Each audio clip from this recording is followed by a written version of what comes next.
My name is Irena Scott, and I want to thank everyone for inviting me to be in this symposium. I am very, very honored. I was born and grew up on a farm, and from childhood wanted to be an astronomer. However, this was closed to females. After working my way through college, I took a position in the Defense Intelligence Agency as a GS-11 in photogrammetry and worked in the Air Order of Battle section, identifying aircraft from above, from satellites. I then married my husband, John Scott, and began working for and received a master's degree from the University of Nevada. Through a fellowship at the School of Veterinary Medicine at the University of Missouri, I received a PhD. I had a postdoc at Cornell University and was a professor at St. Bonaventure University. Additional positions included working at the Ohio State University School of Medicine, Battelle Memorial Institute, Popular Mechanics Magazine, a volunteer at the Ohio State University Big Ear Telescope, where the famous wow sound was recorded, and I've been sent to Wright-Patterson Air Force Base. I was on the MUFON Board of Directors. My work has been published in books, in peer-reviewed scientific journals and magazines. And thank you very much again. First, I want to thank the 5th Symposium on Ufology and Exobiology and Felipe. I also want to thank Philip Mantle and Kelvin Parker and artists Mike Randall and Jason Gleaves. The title of my book is Beyond Pascagoula, The Rest of the Amazing Story. Pascagoula is one of the best-known abduction accounts, and the actual abductee, Kelvin Parker, is here to describe it. What I'm talking about is the rest of the story. The many additional happenings which made it the best documented, all such reports. Much else happened at the same time, including additional sightings, additional abductions, unidentified submerged object reports, the largest wave ever, and a strange sound reported across half the country in Washington, D.C., and possible scientific proof, and what got me into ufology. The people who experienced the abduction, which happened on October 11, 1973, were two shipyard employees, Charles Hickson and Kelvin Parker, who was a teenager at the time, on the Pascagoula River when they were fishing. This is one of the best-known abduction reports and probably the best documented of any. It's up there with the Betty and Barty Hill abduction, and many abductions take place in hidden places off the road where nobody can see them. People don't remember them for years. They don't report them for years afterwards. This was very unique and different because the people remembered them consciously and reported immediately. So it's one of the best documented of any UFO abduction. The older man was Charles Hickson. He wrote a very good book, UFO Contact at Pascagoula. Here he is with Betty Hill and his co-author, William Mendez. The younger man, Kelvin Parker, was the other participant, and he is here talking about it. He didn't talk about it for about 50 years. The other, Charles, who died, and Kelvin wasn't talking about it, so it was a long time before anybody really formally came out. Kelvin has written 2 books about it. They both were very well received and bestsellers.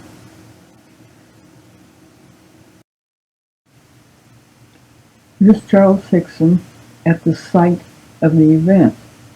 Here's the river. It's fairly wide here. Here's Route 90 in the background. What happened is that they decided to go fishing after their day of work, and they tried 2 places and weren't catching anything, so they went to this third place. This place had a no trespassing sign. There was a lot of rubble and bushes and trash around, and they had to walk to it.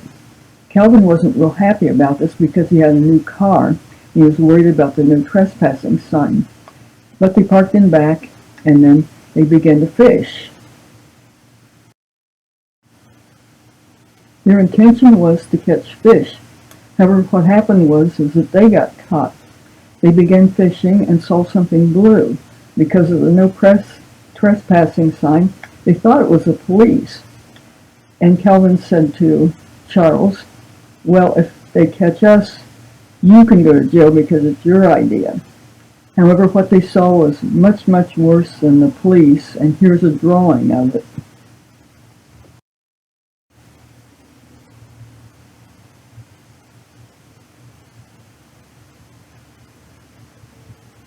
What happened next is that it appeared the door sort of opened. There was an opening with real bright light on the inside, and three things came out of the object. Two of them grabbed Hickson, one grabbed Parker, and they floated in the object. They didn't drag him or anything.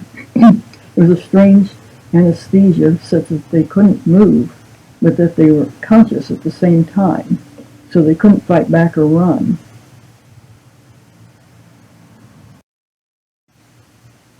The things that grabbed them. It was a very complex UFO experience with strange beings like molded machines that were unlike other reported aliens. The usual picture of an alien that is often presented is a slender being with big eyes and a big head.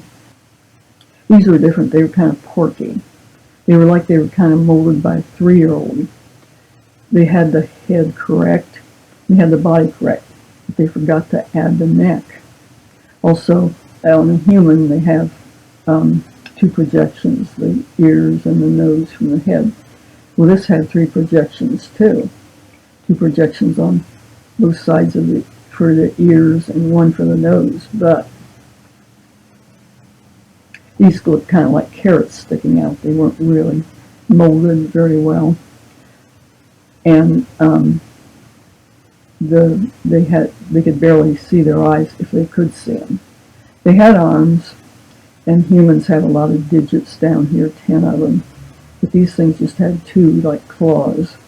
Their legs were sort of molded together, and they had feet kind of like an elephant foot.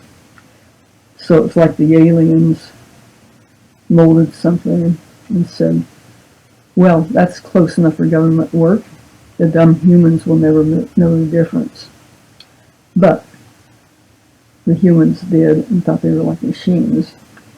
When they were on board the object, things happened. It gave the impression they were being scanned.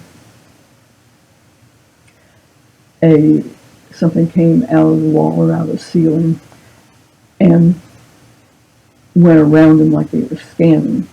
This was different than our scans today. And here's the artist's impression of what they saw first initially and what the beings looked like. This abduction report was very unique. For example, many such reported abductions take place in secret hidden places with only one witness, and the witness may not remember anything, or if they do, they may not report. In this case, this was reported immediately and well documented. It's difficult to report. For example, first of all, they went to the newspaper and then contacted the Air Force Base. The Air Force Base told them to contact the local sheriff. And if you just call in and report a UFO, you may be in trouble if you just call in the police and say, hey, I was abducted by a UFO. They may laugh in your face. However, in this case, there were about 50 reported UFO sightings around that same time. And there are others that came in later. And so this caught their attention. And also, in the background, they heard Calvin pleading with Charles not to say anything. This was followed by a very good investigation by Sheriff Fred Diamond. However, unlike many such things, the sheriff did a very good investigation. They first of all separated the men and interviewed them about their encounter separately. Then they put them together in a room and interviewed them. Then the interviewer left them in the room, which, unknown to them, was rigged with a hidden tape recorder.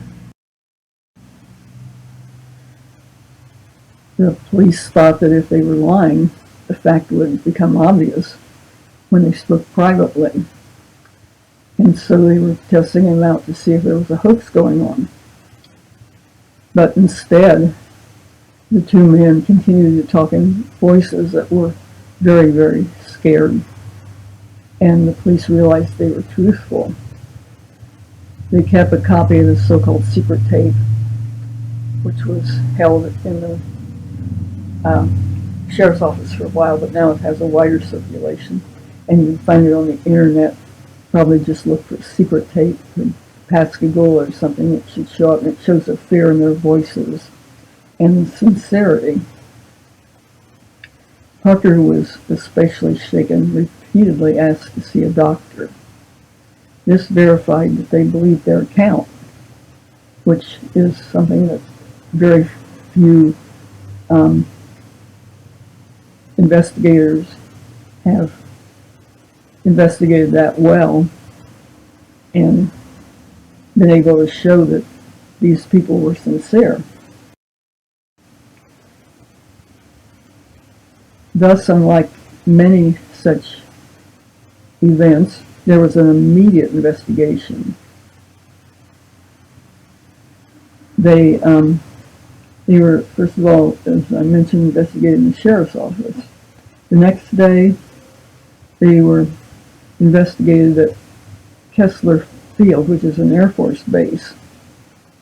They were investigated immediately by the government and the sheriff's office, doctors, top scientists, military and legal people, news reporters, investigators. And here's some of the investigators: security police, chairman of the Department of Medicine, various colonels, health physicists, and many other such people. This is very unique because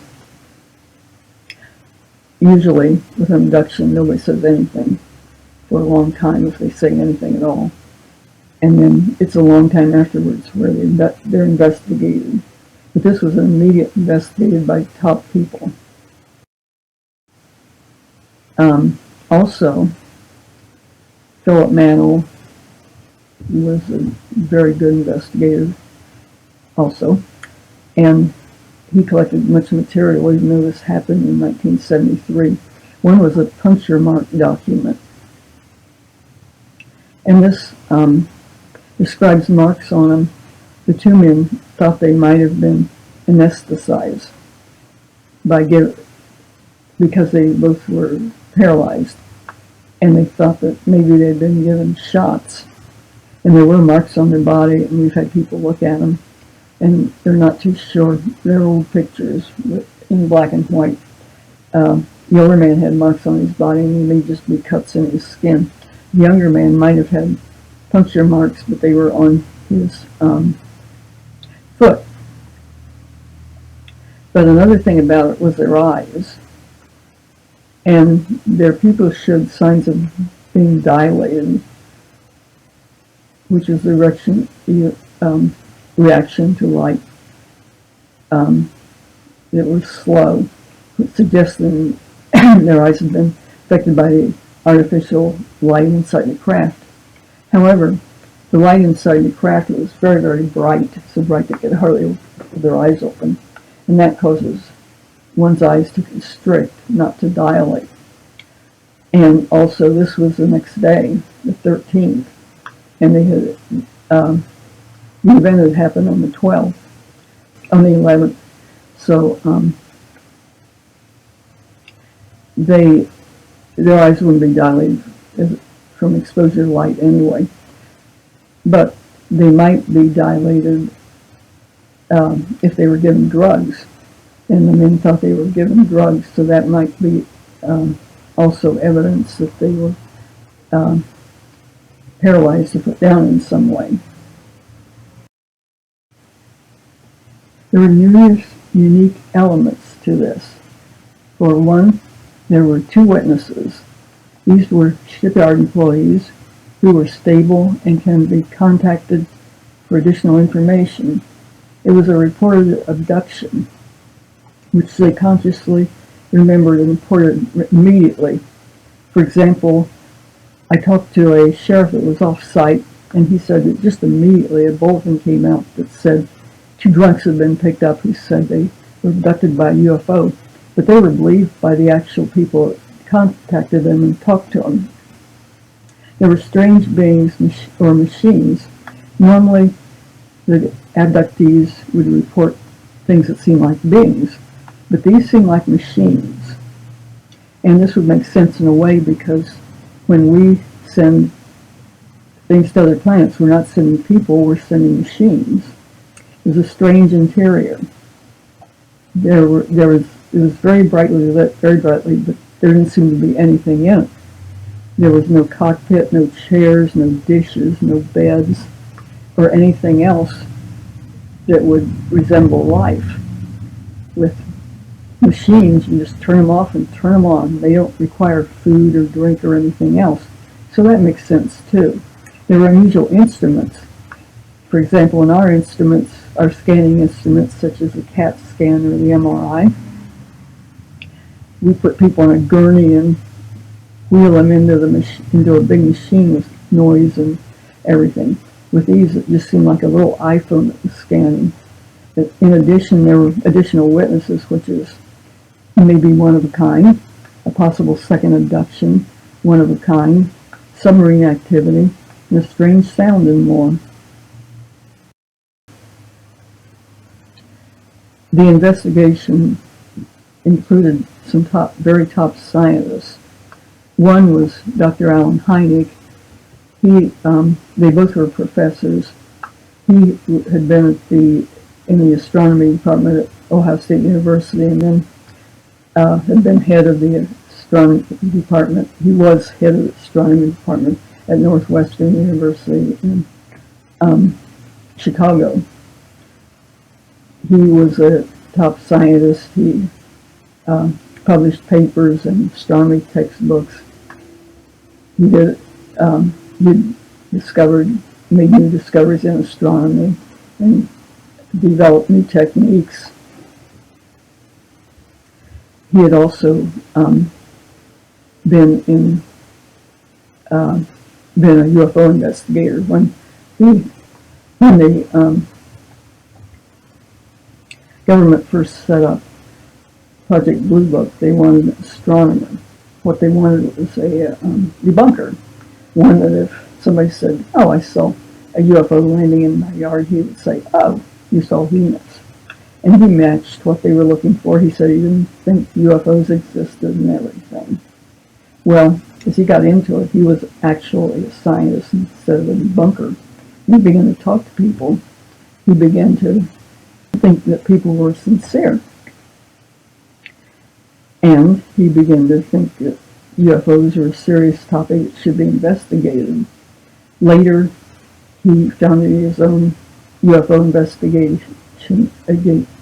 investigatory agency, the Center for UFO Studies. And he's now called the father of ufology. But he was a top scientist. The other, Dr. Harder, was a professor at the University of California. And they both thought that these were stable people who were reporting something real, that they weren't nuts or crackpots or hoaxers. And they had a lot of experience talking to people that had these experiences. Another person I interviewed was Dr. Julius Bosco. He was a practicing physician. He talked to both men and reported that he thought they were sincere too, and I asked him how he knew. And he said he could, as a physician, he could just tell whether somebody's telling the truth or hoaxing or giving a false idea. And he believed both of them. He thought they were pretty much in shock, and especially that Calvin was in shock.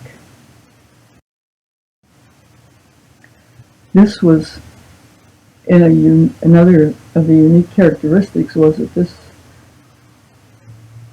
happening, this abduction, took place in a public location. They said lots of them are in secret places where nobody could ever find anything about them. But this took place where the circle is. North of it was Interstate Highway 90, which you also showed in the books. The railroad bridge below there.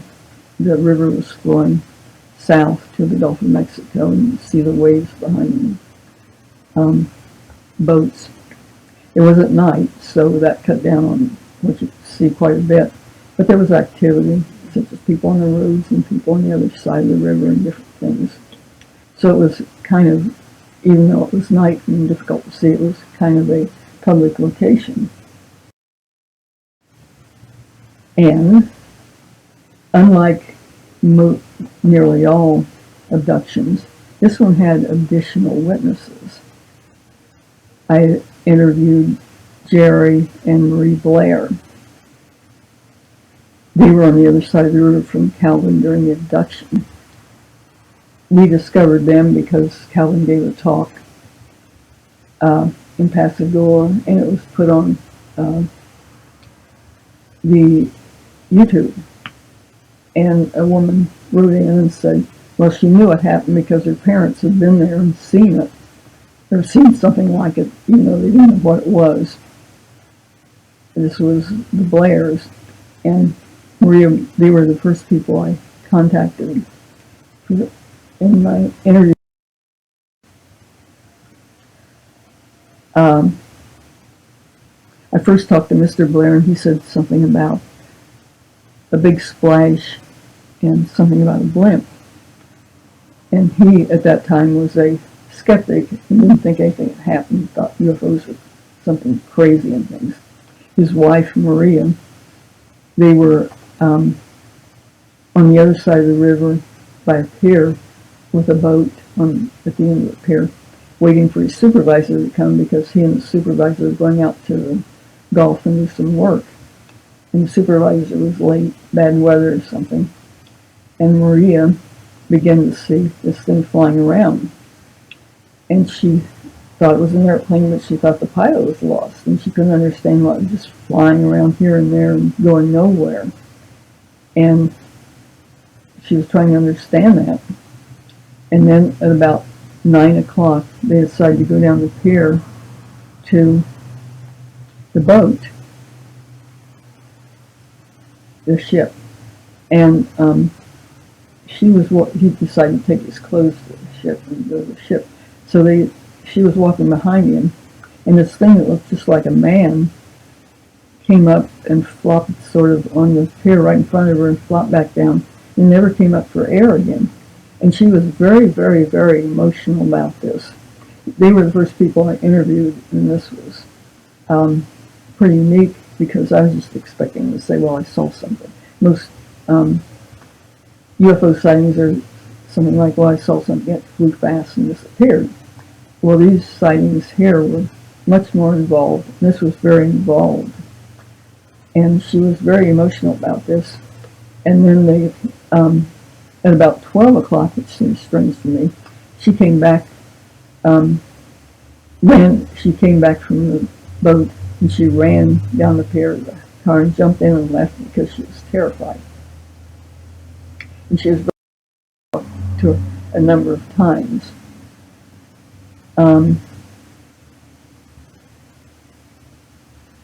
And he had been a skeptic all along.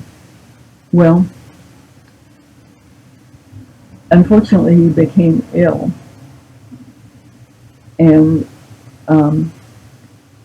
last year, 2 years ago, and unfortunately he died. But before he died, he went on a respirator, and before that, he actually said that they had been abducted, that he hadn't talked about for all those years because he didn't feel like talking about it. And this was like similar to Calvin Parker, who also didn't talk about it. But he said these beings that abducted both of them, and he remembered it consciously. He just didn't want to talk about it until then.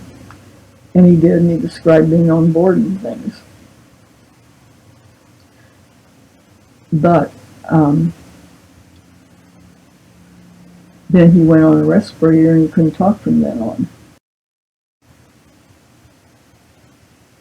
So there was reason to believe them too, because the first person we heard from was their daughter, who said, and their family said they'd been talking about it ever since it happened, but they didn't formally report anything. And he was like, he didn't want to talk about it. That was the same as Kelvin. Charles immediately reported it, and that's what was reported immediately, but the other two didn't want to talk about it. And she talked about it, but she didn't have very good memory of the abduction, but as it turned out, this was because she was emotional about it too. But this was groundbreaking and epic, because it may have been the first example of people being abducted at the same time and location. Two groups of people, the Blairs and Kelvin and Charles. And this might have possibly been by the same object too. So this is very, very strange and unusual. But there were numerous other witnesses, and I've interviewed quite a few, and there's others that a few actually reported right after it happened, but many didn't say anything, even though they were probably part of those first 50 that reported, because of the harassment and everything else. Now things are more open, and people are actually talking and giving their names and things. One criticism about it initially was that, well, why didn't we have other witnesses for all these people? Well, as we're finding out, they did. And the criticism was, why didn't the crane people on the river, the workers, see anything? Well, Lois Lee was on a crane on the river at that time. His crane is actually shown in one of Kelvin's photographs. He said that it took a while to find him, but he said that he was working on the crane. He looked across the river and saw this sort of a transparent bluish object. He'd never seen anything like this before. It looked kind of like welding torch color or something. And he couldn't figure out what it was and watched it, but then the crane was broken and his supervisor was giving him instructions. So he had to start pulling levers and things and paying attention to what he was doing. And he took his eyes off of it, and when he looked back, it wasn't there. But he had seen something very strange that wasn't anything normal. The person I talked to was Rusty Anderson, and he was on Route 90, going across the bridge. And as he drove west, he had a sighting of an object that appeared strange to him. He thought it was an airplane that was about to crash. And like Maria Blair, he couldn't figure out what was going on, because there was no landing strip there, and it was acting like it was an airplane going into land, but it didn't land or anything. The next day he visited his aunt, who also lived in a place with a view of the Pascagoula River. She was on the east side, or the west side, and she also had seen this funny thing, and didn't know what it was, but that was the same time as the abduction. Additional witnesses were Mr. Joey Nelson, and he and two other people were driving on Route 90 from Alabama to New Orleans. one of the people was famous. He's dead, but the other person remembered, and Joey called him not too long ago, and he remembered it and talked about it right away. But and the reason people remember that is because he saw something strange, and the next day the abduction report came out in the papers, so they had something to latch onto in their memory, and they remembered when it happened. Well, he said that there was this thing above their car, and the small came down, and it was right in front of their car. They were driving along right in front of their face. It kind of made clicking sounds, like it was taking a picture of them or something, or scanning them, and flashing lights. And they just drove along, and then something flew away. And then it was like they were sort of paralyzed when it was happening to them. And then when it flew away, they began to come to, and thought, what on earth was that? What's going on? But there were very unusual after effects, because afterwards they were heading toward New Orleans. And instead of going to New Orleans, when they came to afterwards, they'd kind of been paralyzed. They turned around, went back to Pascagoula, then they went back to Alabama. And it was about a month before they continued on their way to New Orleans. Another thing that was strange about this is that this happened the same time as the reported abduction. And it was like the two people that were abducted were reported being scanned, and they were paralyzed. Well, the same thing seemed to happen to the three people in the car. They didn't remember the abduction, but they remembered something coming toward them, like a scanner, so like it was scanning them. And then they were paralyzed during the time. And it took them a long time to get over it too, just like Calvin and Charles. This abduction account made news the world over when it happened, but then again, when Calvin wrote his two books and began to talk about it, it again made the world news.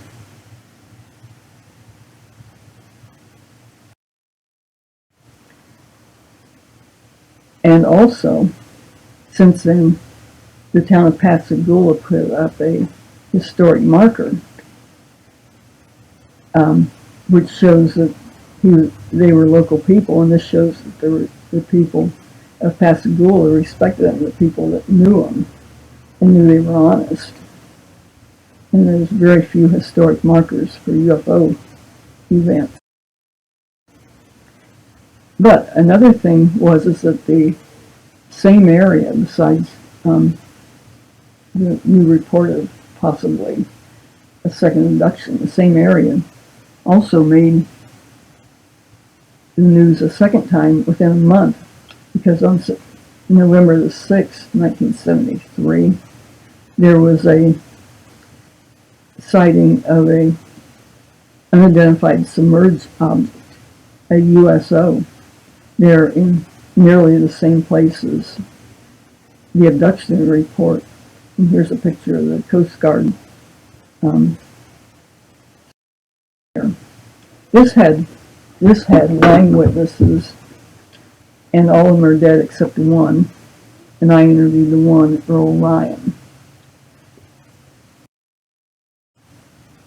with his father, and they were out net fishing, and they began to see this strange objects.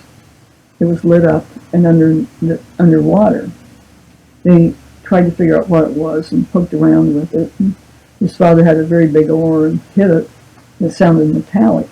They had no idea what it was. And then other people came. They had no idea what it was.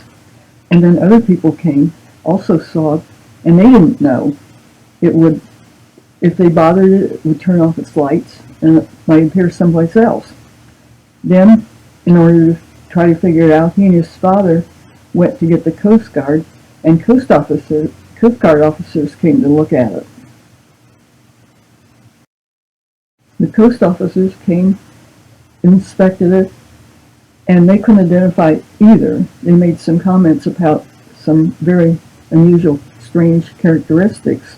It was in the same area as the reported Pascagoula abduction. This was a submerged object, and the Pascagoula area made the national news a second time. This was unlike many such events, and unlike the Pascagoula abduction, where people who reported were harassed, the government took this very seriously. It was investigated by, first of all, 2 Coast Guard officers who went out and saw it themselves, and by high-ranking officials. They've had government organizations and researchers investigating it. The Navy investigated, the Coast Guard, and other researchers and writers, and it was taken quite seriously. And one reason it was taken seriously was because it was in an area of high importance. One was the Ingalls industry, which was America's largest military shipbuilding area. The Kessler Air Force Base was a highly technical area where they trained people and developed electronics, and also there were nuclear facilities with the shipbuilding area that they didn't want people, the public, to know about. So it was a very sensitive area, and there were the Coast Guard and the Navy very seriously investigated it with many documents and things. Another reason it was seriously investigated was because there were a lot of international and national activities. One is Watergate and the oil shortages were going on at that time. The impeachment of the president, the Spiro Agnew resignation, nomination of Gerald Ford for vice president, and then as president. The President Nixon at that time was kind of out of his mind that he had his hand on the nuclear trigger. Also, there was a Yom Kippur War between Israel and the Arab states. This led to an international crisis, and that included a threat of nuclear confrontation. There was a world-class DEFCON 3 alert at that time. And there were only 2 or 3 of these alerts ever. The other one was the Cuban Missile Crisis. This was an alert where they think there may be immediate nuclear war. So this was a very tense time where there could have been nuclear war for the Soviet Union. So there was reason why it was investigated very seriously. But the Pascagoula abduction, which was often derided, happened at nearly the same location and almost the same time, so it should have been taken just as seriously. These reports may have been groundbreaking for at least 3 reasons. One is that the Pascagoula events may have included 2 abductions. These were happening at the same time and same location, and possibly by the same object. The reported UFO, there may have been evidence that it had the ability to travel underwater because of the Blair's report. And there was speculation among the people I interviewed that possibly it could have been the same object in all 3 instances: the Pascagoula abduction, the Blair report, and the anglers. In some ways it's similar to today's research showing that objects can travel underwater and above water about the same way. So it's totally strange. I became involved by 2 reasons. One is that Philip Mantle's Flying Disc Press had published a book by me and had published Calvin's books. He wanted somebody in the United States to interview witnesses because he's in the UK, and I was here. Also because they have an accent in the UK, and they also have an accent in Pascagoula, which is southern U.S., and I'm kind of halfway in between, and I may have an accent that's kind of halfway in between, too. Another reason was that I was directly involved at the same time as the Pascagoula abduction due to strange circumstance. I was at the University of Missouri and my mother was in Ohio, and one night she called me and said, "Did you hear a noise?" She had always said that if she developed dementia, we should let her know. And so I told her, "It's happened, you're going crazy, report to the insane asylum," which she was, Ohio is about 600 miles away from where I was. But she kept on asking me that. And so I joked about it, but later she called me and she said they were having a huge UFO wave there. She's a skeptic, so coming from her, this sounded strange. And she said people were staying in at night, keeping their kids in, staying in the basement and things like that, and that everybody was seeing them. One chased one of her friends, and even the governor saw it. So there was something strange going on, especially when it came from my mother, the skeptic.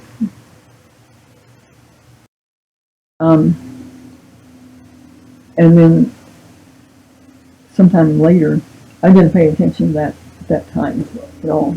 But years later, I was working at the Ohio State University. And I was in the library and they had actual newspapers, and just for something to do one day, I decided to walk in and see if I could find when that sound was.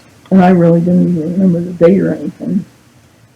And so I walked into this vault of zillions of papers, and I thought, I will never find it. I vaguely remember it might be in October, the middle of October in 73, but that was just a guess. So I went, there were zillions of papers for even that date. But I started looking, and I found it real fast. There was a little article about a boom. And then, so I had a date. And then there was a huge number of articles in papers, especially on the October the 12th, which was one day after the abduction, reporting there was a very large, strange sound and all kinds of UFO reports. And although I didn't pay attention to it at the time, might have been exactly at the same time as the abduction was taking place. This was in Ohio, though. The abduction was in Mississippi, which is some distance away. However, there was this huge wave of UFOs all over. And the Columbus Dispatch around that time reported one night there were 150 UFO reports on the same day. So this might have been the largest reported number of sightings ever recorded in a 24-hour period. And so there was a flap going all over the country, and the sound was not where the abduction was. It was up in the Columbus area, in the Ohio area, but there were 150 UFO reports. That was even more than in Pascagoula. And so anyway, I got interested in what was going on, and I couldn't find anything to account for the sound, and so I just thought I'd report it and send it in to, I was in scientific work then, and I thought I'd report it to a peer-reviewed scientific journal, and so I did. And the state seismologist of Ohio contacted me, and he helped me find seismograph stations and things like that to look for more information. And so I talked to a number of seismologists and earthquake people and all kinds of people. And I did actually publish it in a scientific journal under the geology section. And it just said there was a strange sound that was unaccounted for. There was nothing to explain it. Well, as I continued exploring, this was a very strange sound because, excepting for the Krakatoa volcanic eruption, this may have been the loudest audible sound ever recorded. I mean, this covered a huge territory. And the scientists I worked with were interested in Although scientists are usually presented as debunkers, the scientists I had contacted about the sound were interested and concerned. However, later I reported the same thing in a UFO journal, and you sort of expect UFO people to take that seriously. But this is where I was debunked.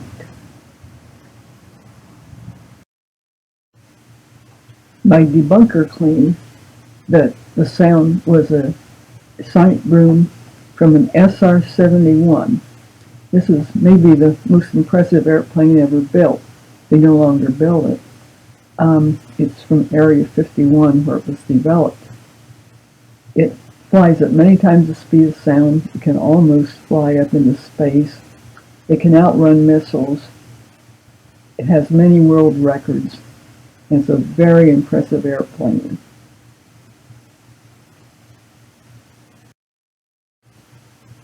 But I then debunked my debunker back in the following article. This was somewhat a weak debunking, though, because I didn't have a lot of ammunition at that time. However, it was obvious that the sound wasn't where the airplane was. And an important characteristic of sonic booms is that the sonic boom is where the airplane was. It isn't someplace else.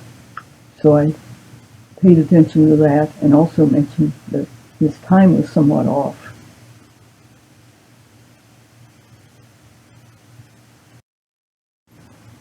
My debunker had gone to a lot of work. He had carefully plotted out many of the places where the sound was heard incrementally across the country.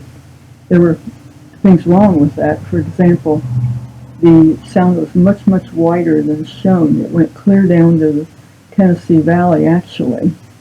However, in order to show that I wasn't biased, I used his map in my debunking of him. But since then, there's a lot more information about the SR-71, and he thought he debunked me saying it was Flight 979. Well, now there's actual reports from the pilots on exactly where the SR-71 was. NASA has published new information about sonic booms. There are no facts about sonic booms from SR-71. For one thing, for each mile, there's a sonic boom of a mile for each 1,000 feet in altitude. So that this plane was going at 80,000 feet, so there should have been a sonic boom of 40 miles on each side.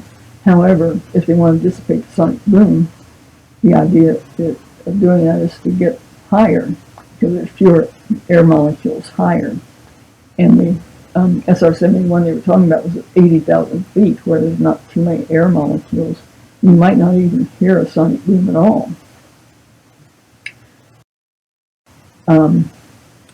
From this, I had the information to make a precise surgical strike on my debunker. And there was much incorrect about his map. For one, it begins and ends in the incorrect place. And it's not where it should be. For example, here's his triangle. He said this was a sonic boom from the SR-71, the flight number 979. Where the 979 landed was Griffith Air Force Base in New York. It's northeast of Rome, New York. Here's Rome, New York. Rome, New York isn't even in his little triangle he drew of where the sonic boom was. So the airplane wasn't where the sound was. And also, he said it started at Galesburg, Illinois. Well, Galesburg, Illinois has a tiny airport, the Piper Cub type. It's not where an SR-71 even think of being seen.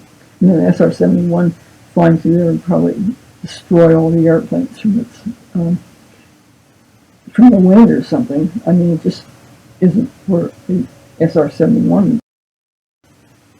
And so anyway, here's his diagram. And so I made a very rough diagram of the flight of the SR-71 that 1979. It actually started in Beale Air Force Base, California, and not the old tiny Air Force Base in Illinois. And it flew across the country here. There was no reports of any sound here. Then from Chicago, it went along the Great Lakes to Rome, New York.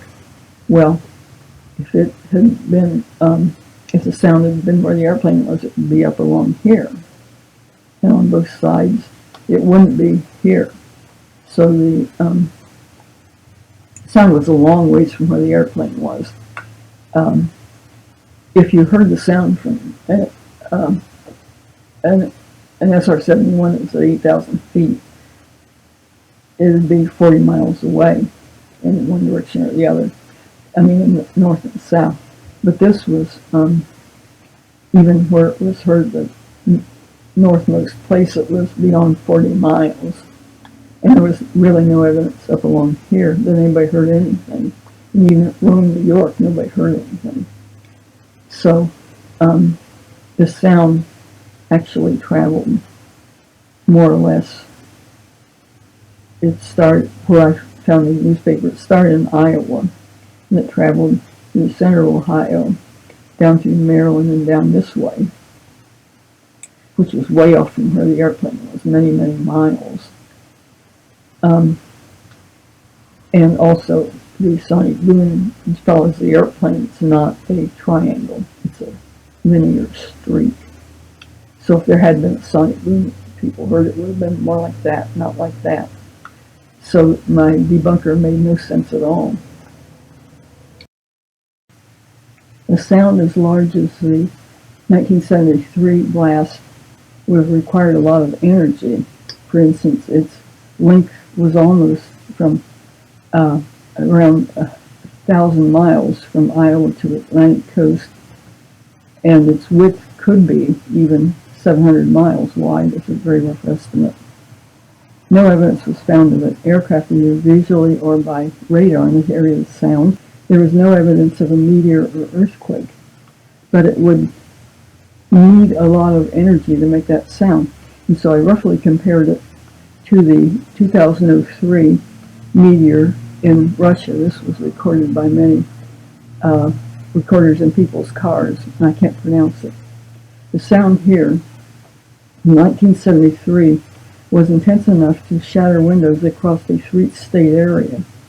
The area of the 1973 sound and the area where windows were shattered were larger than that of the Russian meteor.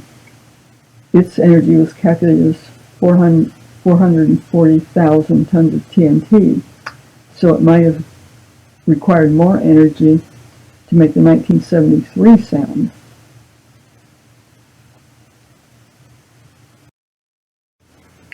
And I also was able to find that it was recorded on 2 different seismographs. These were over 100 miles apart. So it wouldn't be that wouldn't match the sonic boom either. Having 2 seismograph recordings enabled me to make a fairly good estimate of the speed of the object causing the sound, and this was about 2.9 times the speed of sound. This is useful because the scientists first explained the sound as an experimental plane such as the SR-71. Then they realized it was way too big to do this, and so next they explained it as a meteor zipping through the atmosphere at high speeds and then going on by. This would be called an earth-grazing meteor. However, earth-grazing meteors have to have a speed above the escape velocity of Earth, which is around 35 times the speed of sound. So this was way too slow to be earth-grazing meteor. The boom was quite unnatural and remarkable in many ways. It appeared to defy the known laws of physics. The width of the sonic boom was many times wider than that of any craft manufactured by people. It may have been as much as 500 miles wide, and at 80,000 feet would have a sonic boom carpet of only 80 miles. I calculated the height for a sonic boom of 500 miles, and it might be almost 50 miles in altitude. This would mean that you wouldn't hear it, or there wouldn't be any evidence of it, because there's very little air molecules at that altitude. However, there was a very strong overpressure, such that windows were shattered across the 3-state area. There were people ran out of their houses. People called the fire department. Fire departments made actual runs. And there was much evidence of something that would suggest a strong overpressure, even though it shouldn't be at that height compared to the width of the sound. It should have been inaudible. So that actually, this would be, just last year, the government actually acknowledged that something might be happening with UFOs, and call it the unidentified aerial phenomenon. Well, that's what this would be. It was definitely an unidentified aerial phenomenon. But there was a whole lot of evidence that it existed. And so it could fit into what the new reports are calling unidentified aerial phenomenon. It could also be an unidentified aerial object, because UFO, because it was flying and it was unidentified. These events of October 1973 might be scientifically verifiable. The object that caused the sound, for example, had the properties of both a UFO and a UAP. There were numerous witnesses, and it occurred during a wave. It may have provided scientific proof of a mysterious UAP event, and it's possibly the only one. Even good photos and materials are often questioned. However, why would a seismograph record be questioned? It should stand up scientifically. There are many similarities between today and 50 years ago. For example, UFOs were much in the news then. For example, the enormous wave in Pascagoula, and now the government investigation. The government considered it significant in 1973, and today in its 2021 preliminary assessment of unidentified aerial phenomena, and more recently the government hearings, and NASA's investigation, which just began. USO encounters were taken seriously by the Navy in 1973, as is today's UFO encounter involving the Tic Tac, Navy, the Nimitz, and the fighter jets. Their scandals are also in the news, and similar scandals such as one impeachment then and 2 impeachments now, Watergate, and the 2022 riot. The oil crisis occurred in both times, and in both times war and possible nuclear confrontation. This hasn't occurred in 50 years since 1973, and we hope it doesn't become actual.